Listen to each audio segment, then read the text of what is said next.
who's coming from outside, in particular context, has every right, since they represent who has created this planet, has every right to hold us to account. But they see in them some supposed and unlikely invaders. This is the Armageddon, the final battle. The Woman, the Dragon, and Babylon, Part 2. Whereas, as for the seven trumpets and the seven bowls of God's wrath,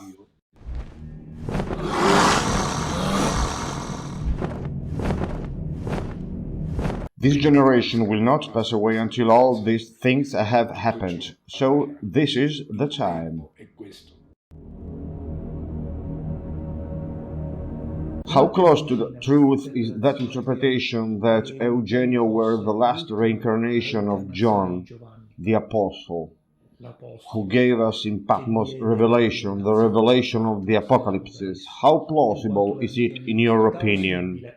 Look, I consider it plausible. I consider it plausible because, as incredible as it may seem, Eugenio Siragusa has been, for sure, guided and personified by this spirit, which was the spirit of John, right?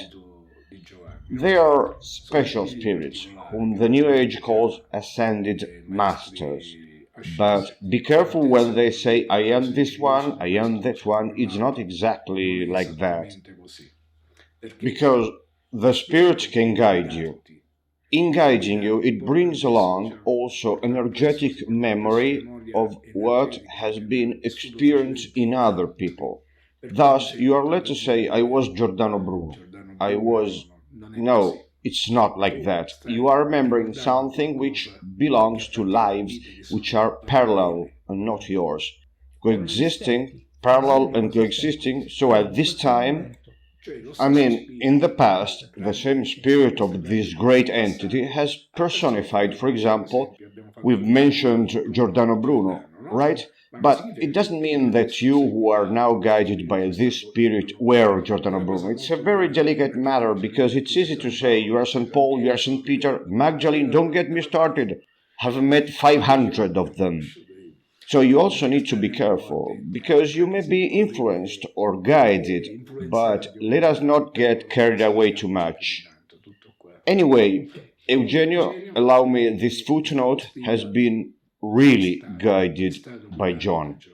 He has offered us, once again, a new knowledge, adapted to modern logic, the logic of our times, which was also an ancient knowledge. The semantics and contents of his most beautiful writings, often signed by him in an impersonal way with the phrase "from heaven to earth," are the same recommendations, the same warnings, the same advice, the same exhortations as Jesus in the Gospel. This can be proved because it's also in the papers.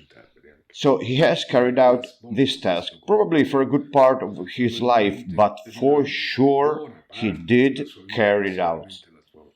Let's start with this revelation by John. He begins this storytelling of his referencing the days he was in Patmos. And indeed, he reports that a series of events and episodes appeared to him as if they were some visions, and they told the things that have happened, the things that are now happening, and the things that will happen. Before going into the details, I'd like to ask you, your view on this story is that John lived through these experiences, for example, through an astral experience, through his astral body, or he was in his physical body, since we are indeed talking about a contact experience with beings equipped with a technology which was probably incomprehensible for that time. Did perhaps John witness somehow a holographic projection, or was it an actual vision? What's your take on it from studying the text of the Apocalypse? In this case, we can only speculate, so to speak. For sure, he had visions. Now, we should analyze what visions are. Then at some point he says, and immediately I was in the spirit. And here clearly the body stays where it is, and the spirit, the astral body, it should be the soul and the spark, travel there. So this was going on too. That being said, there might have also been some big projection screen. Of course, John describes everything with the words of his time, then I saw, and so on. We must also take into account that although he was the closest one to Christ and not by chance the most beloved disciple by Christ, still he was a man. That's to say, he had his own few limits. However, they knew a lot of stuff because they have lived it together with Jesus, like the interaction with these messengers, which is not told in the Gospels, but it took place, so they knew a lot of stuff. But how do we know it? They are not told in the Gospels, so which other books have you? Yeah, you should. Okay, I'm going to tell you two books. One is the poem of the man God by Valtorta, where there is something about it. And another one is the Great Gospel of John by Jacob Lorber, which I advise you to read. It's a work of the 19th century by this enlightened figure who has gone down in history as God's scribe. Well, but are we talking about... We're talking basically about the explanation of the Gospel of John, received as a revelation as it was for Newman? Precisely. So tell us about this, which sounds very interesting. I mean, it's an explanation which goes beyond the skimpy verses of the Gospel, right? Because it looks like this Gospel has been cropped and cut to the bone. But, for example, let's take the story of the woman at the well in Sychar. In the Gospel of Lorber, he churns out, I don't even know how many pages. There is a whole detailed description where there was also the interaction with the sky opened.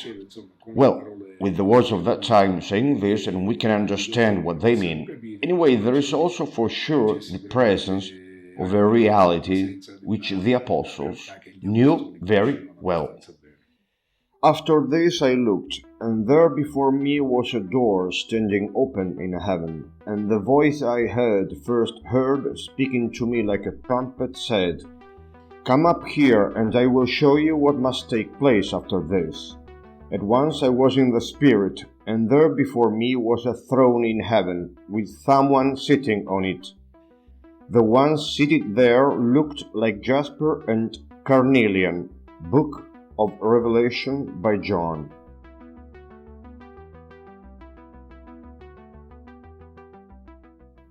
They say that Revelation by John is a work which can be divided in three main parts: the period of trumpets, that of seals, and that one of bowls.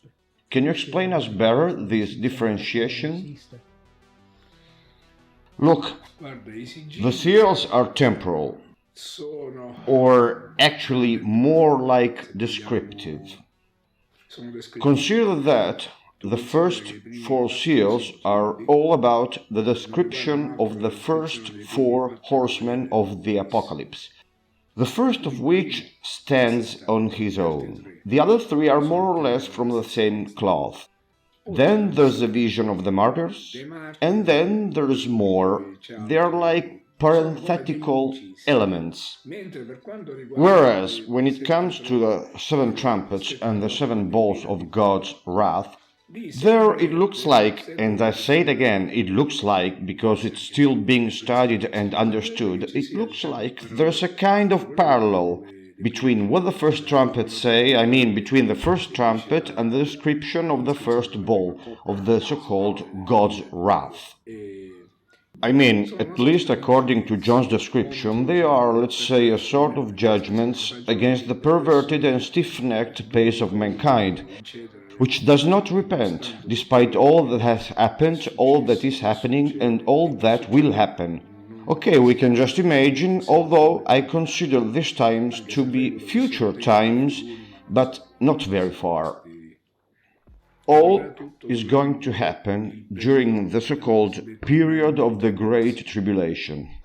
Now, the Great Tribulation is described not by me, but by Jesus as the saddest and nastiest period when there will be such an affliction, it's written in the Gospels, such as has not been from the beginning of the world until now and never will be again.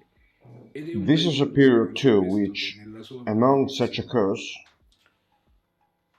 will instead bring a great blessing, because it will be the time of the worthy choice. What do you mean? For the majority of mankind, men will be put on the right or on the left. I mean, they will choose where to go, whether to abjure the law of life, the law of the spirit and of values, or to remain faithful to the law of the values of the spirit, which is also the Christic law. So it's going to be a worldwide context, which we can hardly still imagine, where the Christ, the values, let's say, will be universalized. Even the Hebrew, even the Muslim, even the Hindu will know that Christ is an universal value. This will be due to what is going to come earlier. Listen, this separation you're talking about, this splitting mankind between who follows the laws of the Spirit and who instead turns from them. In Revelation by John, this separation seems indeed eased by this figure, which is the dragon, who will get humanity to believe in his power, even by performing some miracles, which apparently are going to give strength to this persona. So this presence of his seems functional to this idea. I mean, should we then consider also the demonic work of Satan as an integral part of the Christic project in this salvation? For sure, I mean, Jesus talks about that in the Gospels too. It's not a fabrication or an addition or an adaptation. There is this force which has been accompanying mankind since forever. Let's call it, force of contrast, force of deterrence, okay? We've got some words. Lucifer, the dragon, Satan, the devil. He's real, and since time immemorial, he tests and tempts the offspring of Adam. So this is something we must deal with. Ultimately, as well as we wait for the return of Christ, right? And we've got a theological vision of our own, a faith of our own. On the other side, there's who's waiting for the advent of whom we call the Antichrist, because he's going to materialize too, with the whole set of prospects and expectations, because they must conquer the world. Instead, we know that the world belongs to the Christos, and it will be conquered by him who represents the cosmic law of the Creator. But from their point of view, the other side is aiming at that too. So, the prophecies. Nowadays, there is much talk of the Antichrist, isn't there? Giorgio himself says he's met him in the person of I don't know what he was exactly. So, the time will come when this, negative force of seduction, which is after all the force of denial of the value primacy of the spirit, that everything is going to be okay so long as you deny the impact and the importance of the spirit in everyday life. By the way, all will be well for them, okay? There will be material progress. They'll put the thingy here on our right hand, the mark on the hand and on the forehead. All we have to do is think and doors will open. No one could buy or sell unless he held the mark. You see, this is a prophecy talking of 666, the mark of the beast, but it clearly tells us that who doesn't get this will not be able to buy and sell, which means he cannot have a civilized life. Now, it's not so absurd to think of this mark as the famous and already tested chips and microchips, this new technology. So, all of this might even happen in order to control the consciousness and even almost the thoughts of people, okay? In a, how do I say, science fiction context beyond Orwell. Listen, that's exactly this. I mean, nowadays it's not easy to find people able to bring together a theologic knowledge and some supposedly science fiction knowledge, such as the extraterrestrial realities.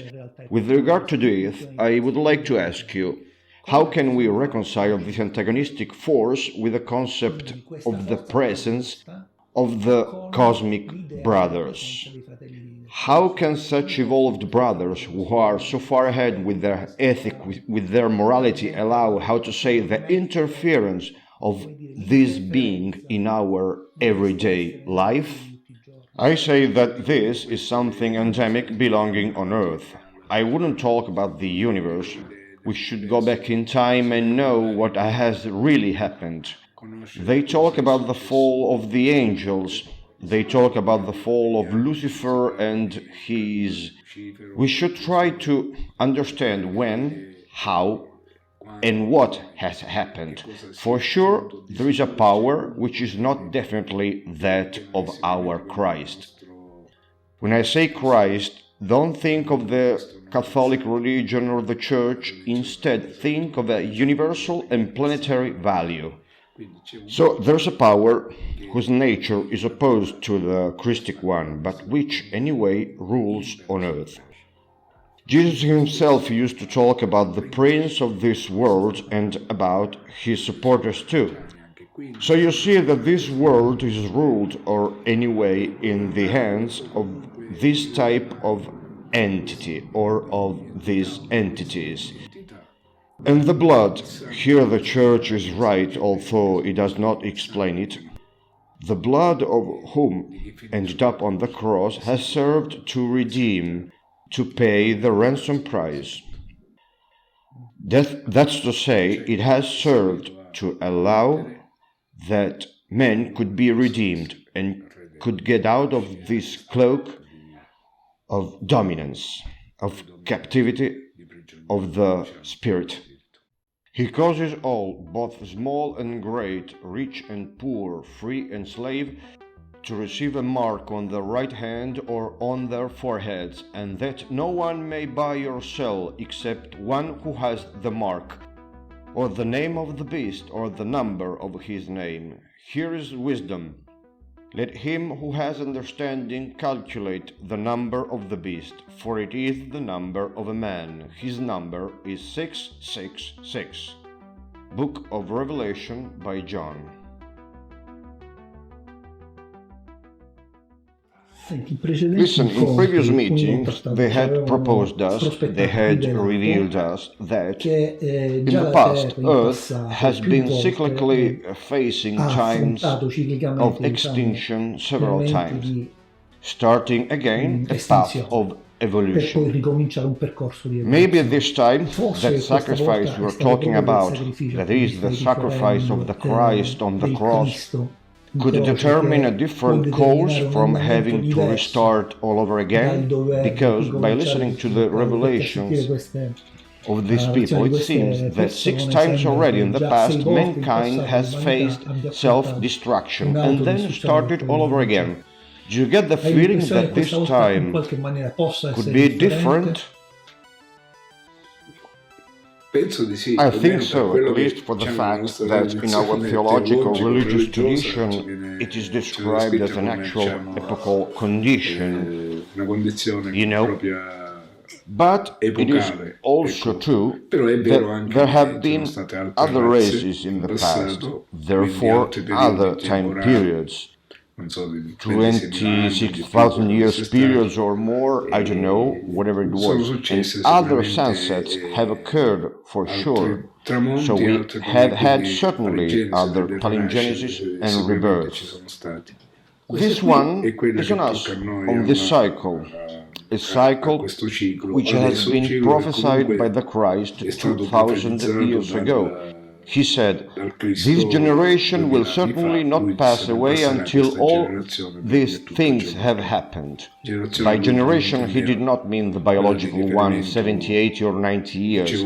He did mean the whole vast and complex cycle of birth, rebirth, death and rebirth, which shows itself throughout a zodiacal age, which was actually the Ion for the ancients and the Lion for the Greeks, a span of about 2150 to 2160 years.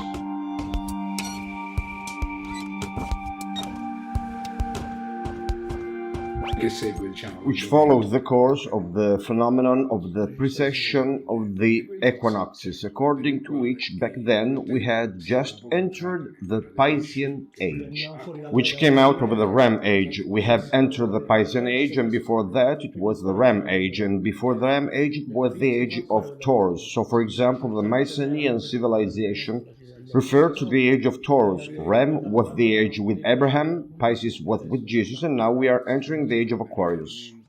Yes, there are symbolic references which fit perfectly, so nowadays it's the leveling between the age of Pisces and the age of Aquarius.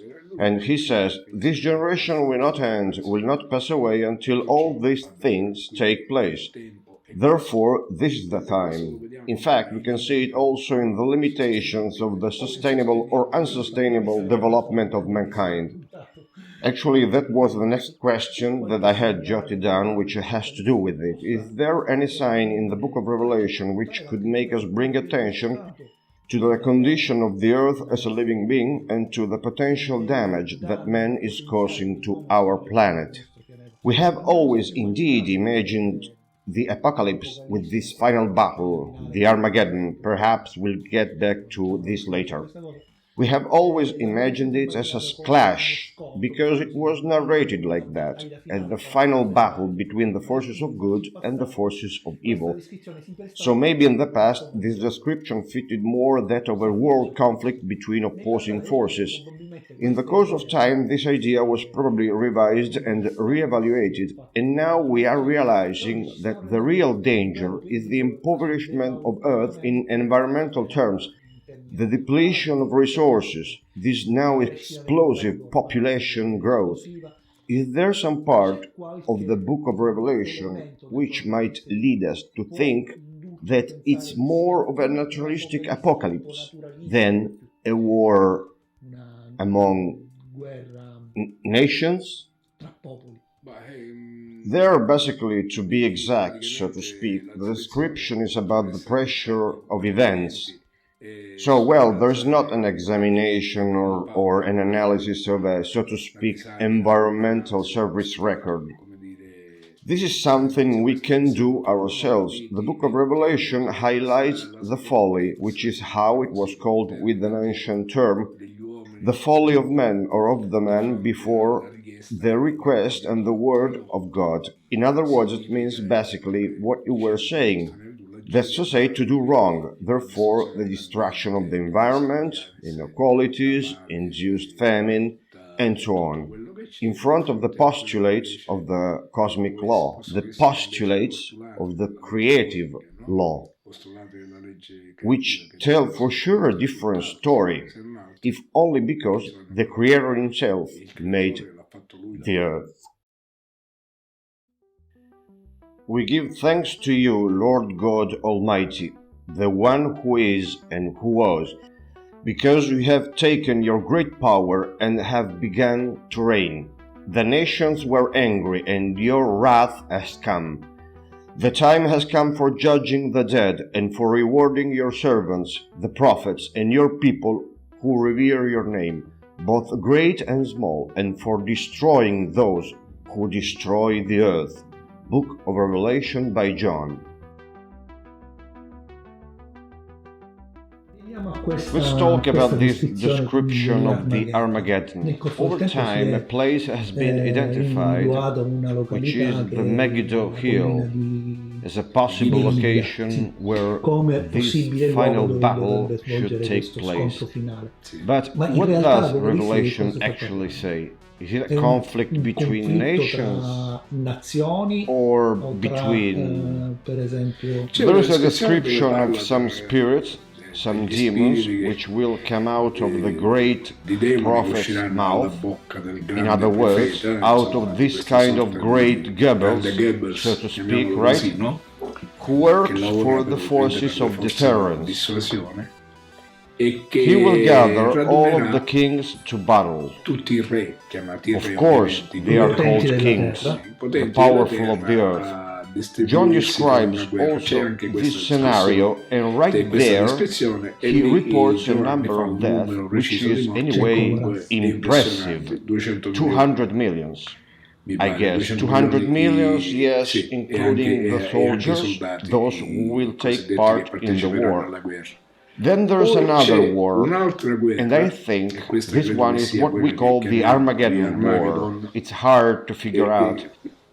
Anyway, it should be the attempt of this so-called Antichrist, planetary king of all of the world, to wage war against the powers and the armies of the heavens or of the space, why not? So, as the Revelation states, he will get ready to launch his attack against the sky, right? But then, still in biblical language, Michael will succeed in destroying him and so on. So it would be a kind of attempt of final assault by the Earth forces of this planet, who obviously do not understand that who's coming from outside, in particular context, has every right, since they represent who has created this planet, has every right to hold us to account. But they see in them some supposed and unlikely invaders. This is the Armageddon, the final battle, but then again, these are the basic lines, and well, it is all to be verified in detail. This explanation of yours has right away reminded me of the establishment of the sixth branch of the U.S. Armed Forces by the USA. That is, the Space Army, which means basically to train Marines to fight in absence of gravity. Could this be the prelude to the formation of one of these antagonistic alignments? Or anyway, could there really be the idea by men of ruling also the cosmic space in order to prevent what they think is an invasion?